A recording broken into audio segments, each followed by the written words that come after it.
రాష్ట్ర ఉప ముఖ్యమంత్రి పవన్ కళ్యాణ్ పై సోషల్ మీడియాలో వైసీపీ చేస్తున్న అనుచిత వ్యాఖ్యలను ఖండిస్తూ అనకాపల్లి జనసేన పార్టీ కార్యాలయంలో మీడియా సమావేశం నిర్వహించారు. ఈ సందర్భంగా జనసేన పార్టీ నాయకులు మాట్లాడుతూ రాష్ట్ర రాజకీయాలు చరిత్ర మార్చిన డిప్యూటీ సీఎం పవన్ కళ్యాణ్ పై వైసీపీ చేస్తున్న దుష్ప్రచారాలు సహించేదే లేదని హెచ్చరించారు. రాష్ట్రంలో పంచాయతీరాజ్ వ్యవస్థ ఘనత సాధించిందంటే డిప్యూటీ సీఎం ఎంత నిబద్ధతగా వ్యవహరిస్తున్నారని కొనియాడారు. Vijayawada most wanted criminal rowdy sheeter Sai Krishna 25 సంవత్సరాలకే 23 కేసులు నమోదైన క్రిమినల్ ని జగన్మోహన్ రెడ్డి ప్రోత్సహిస్తున్నారని మండిపడ్డారు. 3 రాజధానుల మోహంలో జగన్మోహన్ రెడ్డి ప్రజలను మభ్యపెట్టి వేల కోట్లు దోచుకున్నారని ఆరోపించారు. ఇప్పటికే ముఖ్యమంత్రి నారా చంద్రబాబు నాయుడు మరియు పవన్ కళ్యాణ్ పై YCP Paytm batch social media మాధ్యమాల్లో చేస్తున్న ఆరోపణలను విస్మరించుకోవాలని తెలిపారు. లేని ఎడ్ల అట్టివారిపై చట్టరీత్యా చర్యలు తీసుకోవాలని హెచ్చరించారు. నా పేరు గంకోన్ జగదీష్, జనసేన పార్టీ అనకాపల్లి మండలం. ఈరోజు ఆంధ్రప్రదేశ్ రాష్ట్రంలో జరుగుతున్న అభివృద్ధి పనుల్ని చూసి వారలేక తీవ్ర మనస్తాపానికి గురై డిప్రెషన్లో నిన్న వైఎస్ జగన్మోహన్ రెడ్డి గారు ఆయన వైఎస్ఆర్సీ పార్టీని మావేగర్ పార్టీ కింద మార్చుకున్న సంగతి మనం అందరం చూసాం. ఈ విషయం మేము చెప్తున్నది కాదు. ఎందుకంటే ఆయనకి గొడ్డలి కత్తి లేదా గన్ను లేకుండా పార్టీని నడపడం ఆయనకి ఇష్టం లేదన్న సంగతి రాష్ట్ర ప్రజలందరికీ తెలిసిన విషయం. నిన్న జరిగిన మీడియా సమావేశంలో ఆయన ఏం చెప్పారంటే మావిగన్ వర్సెస్ అమరావతి అని చెప్తున్నారు.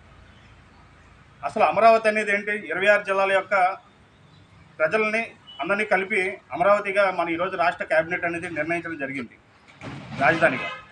ఆయన ఏంటి మచిలీపట్నం, విజయవాడ, గుంటూరు అని చెప్పి ఇది 3 జిల్లాలకి ఆయన రానున్న రోజుల్లో 3 జిల్లాలకు ఏమన్నా ఎలక్షన్ చేసి ఆ 3 జిల్లాలకు పరిమితం అవుతానే ఆలోచన ఉన్నట్టుంది. అందుకే ఆయన మావిగన్ అని చెప్తున్నారు. మరి మిగతా 23 జిల్లాల్లో ఆయన పోటీ చేసే ఉద్దేశం లేనట్టుంది. అందులో గన్ అనే ఓటు బాగుంది కాబట్టి మావిగన్ అని పట్టుకొని ఆయన ఏర్పడడం జరుగుతుంది. అదే కాకుండా ఈరోజు కృష్ణలంకలో ఒక రౌడీ షీటర్ కానీ అదృష్టం అయితే ఆయనకు కులం కాపు కులం అని ఉంది కాబట్టి, ఆ ట్యాగ్ ఉంది కాబట్టి ఆ కాపు కులాన్ని పట్టుకొని రాజకీయం చేద్దామని దుర్బుద్ధి ఉన్న నాయకుడు ఎవరు ఉన్నారంటే రాష్ట్రంలో అది వైఎస్ జగన్మోహన్ రెడ్డి చెప్పుకోవచ్చు. ఎందుకంటే ఈరోజు సాయి కృష్ణ అనే వ్యక్తి గంజాయి సప్లై చేసే వ్యక్తి, అలాగే ఒక రౌడీ షీటర్. ఆయన స్నేహితులతో కలిపి ఒక 14 సంవత్సరాల బాలికని మానభంగం చేస్తే దాని మీద మాట్లాడిన జగన్మోహన్ రెడ్డి ఆయన కాపు కులం ట్యాగ్ ఉందని పవన్ కళ్యాణ్ మీద బురద జల్లే ప్రయత్నం చేశారు. దాన్ని ప్రజలందరూ తిప్పుకొట్టారు. జనసేన పార్టీ కూడా మేము కూడా తీవ్రంగా ఖండించాం. అలాగే మన జరిగిన మీడియా సమావేశంలో ఒక మీడియా మిత్రుడు ఒక విలేకరు గారు అడిగారు, మీరు ల్యాండ్ ఎక్విజిషన్ రైతుల్ని మీరు పరామర్శిస్తారంటే నేను పరామర్శించను, వాళ్ళు ప్రెజెంట్ అయితే నేను టచ్ చేయని చెప్పాడు. ఎందుకంటే వాళ్ళు టచ్ చేయడంటే ఎందుకంటే వాళ్ళకి న్యాయం జరిగిందన్న సంగతి ఆయనకు తెలుసు.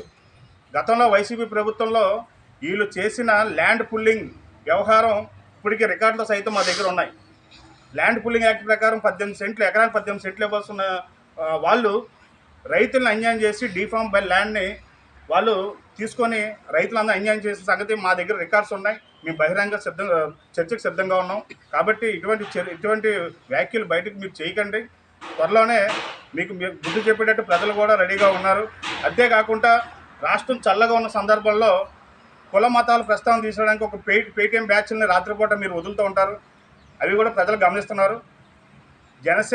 జన సైనికులు ఎలా ఉంటారో మీకు తెలుసు. మీరు అధికారంలో ఉన్నప్పుడు జనసేన యొక్క ఆవేశం, జనసేన యొక్క ఉద్దేశం మీకు పూర్తిగా అర్థమైంది. అప్పుడు మీకు చెప్పాం క్లియర్గానా. మేము తలుచుకుంటే జన సైనికులు తలుచుకుంటే ఏం జరుగుతుంది అనేది కూడా మీకు తెలుసు.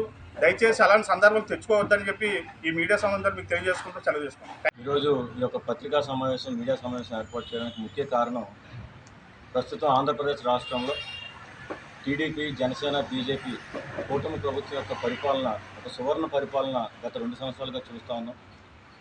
ఏ అంశం తీసుకున్నా, ఏ శాఖ తీసుకున్నా, ఏ ఒక్క సమస్య తీసుకున్నా అవన్నీ కూడా పూర్తి స్థాయిలో ఆ సమస్యను నిర్వీర్యం చేసి రాష్ట్రాన్ని అభివృద్ధి బాటలో నడిపిస్తున్నటువంటి ముఖ్యమంత్రి వారు మరియు ఉప ముఖ్యమంత్రి వారిని చూసి ఓర్వలేక ఏదో ఒక రకమైన గందరగోళ పరిస్థితి ఏర్పాటు చేయాలి, రాష్ట్రంలో ప్రజల్ని అలాగే పెట్టుబడి పెట్టడానికి వచ్చిన ఇన్వెస్టర్లని ఒక గందరగోళ పరిస్థితిలో తీసుకెళ్లాలని ఒక దురుద్దేశంతో గత ప్రభుత్వాన్ని నడిపినటువంటి మాజీ ముఖ్యమంత్రి వైసీపీ అధినేత జగన్మోహన్ రెడ్డి గారు కొత్తగా మావిగన్ అనే ఒక ప్రతిపాదన తీసుకొచ్చి రాష్ట్ర ప్రజలను, భవిష్యత్తు తరాలను కూడా ఒక గందరగోళ స్థితికి తీసుకొస్తారు.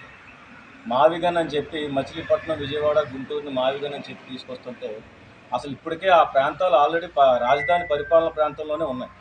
కొత్తగా ఆయన తీసుకొచ్చి ప్రతిపాదన చేసేది ఏమీ లేదు. కానీ దాన్ని కావాలని ఏదైతే అమరావతి ప్రాంతంలో, రాజధాని ప్రాంతంలో పెట్టుబడులు పెట్టడానికి విదేశాల నుంచి ఎవరైతే ఉన్నారో వారిని ఒక రకమైన భయభ్రాంతులు గురి చేస్తూ రాష్ట్రం అభివృద్ధి చెందకూడదు, టీడీపీ లేదా కూటమి ప్రభుత్వం హయాంలో రాష్ట్రం అభివృద్ధి చెందకూడదనే ఒక దురుద్దేశంతో ఇటువంటి చర్యలకు పాల్పడుతున్న జగన్మోహన్ రెడ్డి గారికి ఏదో ఒక అంశం మీద రాష్ట్రాన్ని గందరగోళం చేయాలి, రాష్ట్ర యొక్క అభివృద్ధిని డైవర్ట్ చేయాలనే ఒక కుతంత్రాలతో ఈ ముందుకు వెళ్తూ ఉన్నారు. ఈరోజు చూసుకుంటే పంచాయతీరాజ్ శాఖలో కానీ, విద్యాశాఖలో కానీ, వేరే ఏ శాఖ తీసుకున్నా కూడా కూటమి ప్రభుత్వం యొక్క మార్క్ డెవలప్మెంట్ కనబడుతూ ఉంది. దాన్ని డైవర్ట్ చేయడానికి ఆయన స్థాయి సమస్యలు కాకపోయినా సరే, ఆయన స్థాయి విషయాలు కాకపోయినా సరే అందులో ఇన్వాల్వ్ అయ్యి రీసెంట్గానే చూసాం విజయవాడలో ఒక రౌడీ షీటర్ యొక్క విషయాన్ని.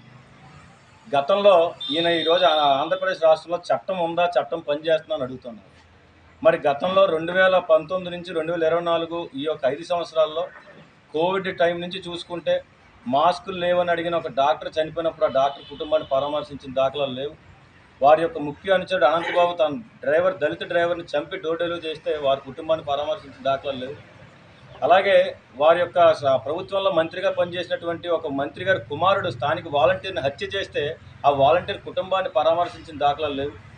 ఒక యువతిని ఏడిపిస్తున్నందుకు వారి యొక్క సోదరుడు 14 సంవత్సరాల తమ్ముడు ప్రశ్నిస్తే సజీవ దహనం చేసినటువంటి ఆ కుటుంబానికి ఈరోజు వరకు పరామర్శ లేదు. కానీ ఆయన పరామర్శ చేసేది ఎవరినంటే తెనాలిలో గంజాయి బ్యాచ్ నడుపుకుంటూ ప్రజల భయభ్రాంతులకు గురి చేస్తున్న కొంతమంది యువకులని స్థానిక పోలీసులు బహిరంగంగా శిక్షిస్తే వారి కుటుంబానికి పరామర్శ చేస్తారు. ఈరోజు 14 ఏళ్ల యువతిని, ఒక మైనర్ బాలికని తన స్నేహితులతో కలిసి లైంగికంగా వేధించి మానభంగం చేసి చంపేసినటువంటి ఒక క్రూరుడిని సుమారు 25 సంవత్సరాల వయసులోనే మీద 22 కేసులు వేసుకున్నటువంటి పోక్సో కేసులతో సహా మీద వేసుకున్నటువంటి ఒక వ్యక్తిని వెళ్ళి ఈరోజు ఇంటికి వెళ్ళి పరామర్శిస్తున్నారంటే ఆయన ఆంధ్రప్రదేశ్ రాష్ట్ర ప్రజలకు కానీ, రాజకీయంగా ముందుకు వచ్చి ఎదగాలనుకునే వారికి కానీ ఎటువంటి సందేశం ఇస్తున్నారు అంటే కేవలం వైసీపీ అనేది క్రూరుల్ని, నేరాలు చేసే వ్యక్తుల్ని ప్రోత్సహించే పార్టీకి పరిమితం చేస్తూ ఉన్నారు. ఈరోజు ఆయన అమరావతిని తొక్కుతూ మావిగన్ని లేపాలని చూస్తున్నాను అంటున్నారు. కానీ ఇతను 2014 ఎన్నికల దగ్గర నుంచి 2029 రాబోతున్న 2029 ఎన్నికల వరకు 2014లో ఆంధ్రప్రదేశ్ రాష్ట్రానికి హైదరాబాద్ మించిన రాజధాని ఉండాలి, వాషింగ్టన్ తరహాలో అటువంటి యూఫోరియాని క్రియేట్ చేసే రాజధాని నిర్మించాలని చెప్పి అన్నారు. 2019లో అమరావతి రాజధాని, విజయవాడలో రాజధాని ఉండాలని అన్నాడు. 2024లో విశాఖ, కర్నూలు, విజయవాడ రాజధాని ఉండాలని అన్నాడు. ఈరోజు 2029కి వచ్చేసరికి మావిగన్ అని చెప్పి మచిలీపట్నం, విజయవాడ, గుంటూరు అంటారు. అంటే ఆయనకే ఒక క్లారిటీ లేదు. ఒక క్లారిటీ లేని వ్యక్తి రేపు పొద్దున్న అమరావతి వెర్సెస్ మావిగన్ అని వెళ్తున్నారంటే గ్యారంటీగా ఆ వెర్సెస్ ఎలక్షన్లో ఇక్కడున్న స్థానిక వైసీపీ నాయకులు కూడా అమరావతికి జై కొట్టే పరిస్థితులు ఉన్నాయని చెప్పి తెలియజేస్తూ మరొక మాట నిన్న ఆయన మాట్లాడుతూ పవన్ కళ్యాణ్ గారిని సైడ్ క్యారెక్టర్ అని చెప్పాను. కూటమిలో సైడ్ క్యారెక్టర్. ఈరోజు కూటమిలో మెయిన్ క్యారెక్టర్ పవన్ కళ్యాణ్ గారు. ఈరోజు కూటమి ఏర్పడిందంటే దాని ముఖ్య కారణం పవన్ కళ్యాణ్ గారు. అటువంటి వ్యక్తిని సైడ్ క్యారెక్టర్ అన్నట్టు ముందు మీ సంగతి చూసుకోవాలి. రేపో మాపో మీ అక్రమాస్తుల కేసులో మళ్ళీ మీరు జైల్లో కానీ వెళ్తే మీ పెద్దిరెడ్డి, మీ చెవిరెడ్డి, మీ సజ్జలా కలిపి మిమ్మల్ని సైడ్ క్యారెక్టర్ చేసే పరిస్థితి ముందుంది. మీరు మావిగన్ అంటున్నారు, ప్రజలందరూ మావగన్ అంటున్నారు, మాకు వద్దు జగన్ అని అంటున్నారు. అది మీరు గుర్తుపెట్టుకోండి. దయచేసి ఇటువంటి చౌకబారు పనులు మానుకొని రాష్ట్రంలో ఏవైనా పెండింగ్ సమస్యలు ఉంటే వాటి మీద ప్రస్తావించవలసిందిగా వైసీపీ ఏదైతే పార్టీ